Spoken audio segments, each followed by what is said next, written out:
The illusion of holding on. Long ago, in the mist-laden village of Evermere, there lived a parchment maker named Ansel.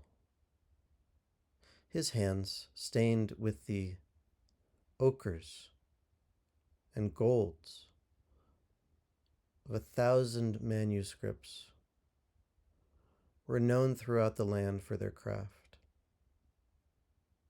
The scribes and poets sought him, for his parchment bore an almost otherworldly smoothness, as if the wisdom of the stars had settled within the fibers. But Ansel had a secret, one that weighed upon his heart like a stone within silk. He feared letting go. Within his workshop, rolls of parchment, stacked ever higher, curling with the dust of time, the finest sheets, the ones most flawless, he could never bring himself to part with. What if he never made another as perfect? What if his hands faltered and the magic within them dimmed? So he hoarded his greatest creations, believing that in keeping them, he preserved his gift. And yet the more he held on, the less he created. His hands, once swift and certain, grew hesitant. His heart, once light as fresh-spun vellum, grew heavy with an unnamed burden. One evening, as twilight painted the sky in hues of ink and ember, a traveler came to Evermere. She was cloaked in deep sapphire, her eyes reflecting the constellations above. She entered Ansel's shop, trailing her fingers over the dust-laden rolls. "You have gathered much," she murmured, "and yet, where are your new works?"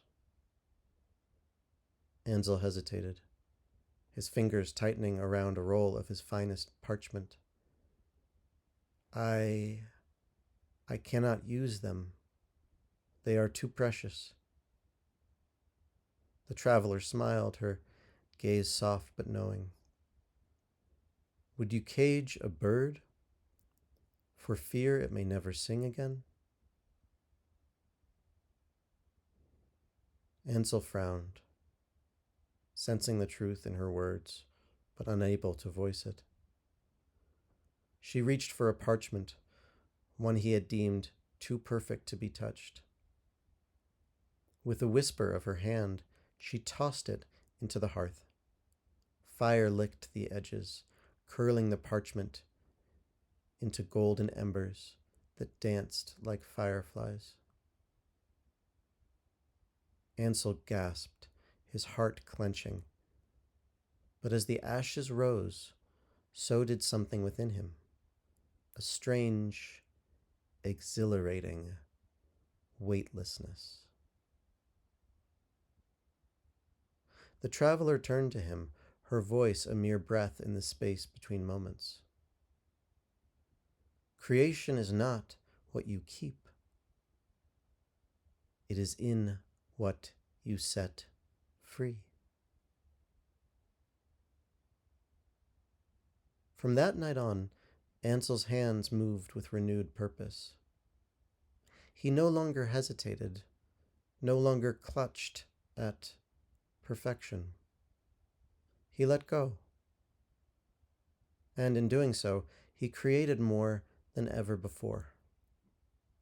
The finest of his parchments found their way into the hands of poets and dreamers, their words carried across time like whispers on the wind. And so, dear seeker, as you stand at the threshold of this journey, ask yourself, what are you holding on to that is holding you back? What gifts have you hidden away, fearing they may never come again?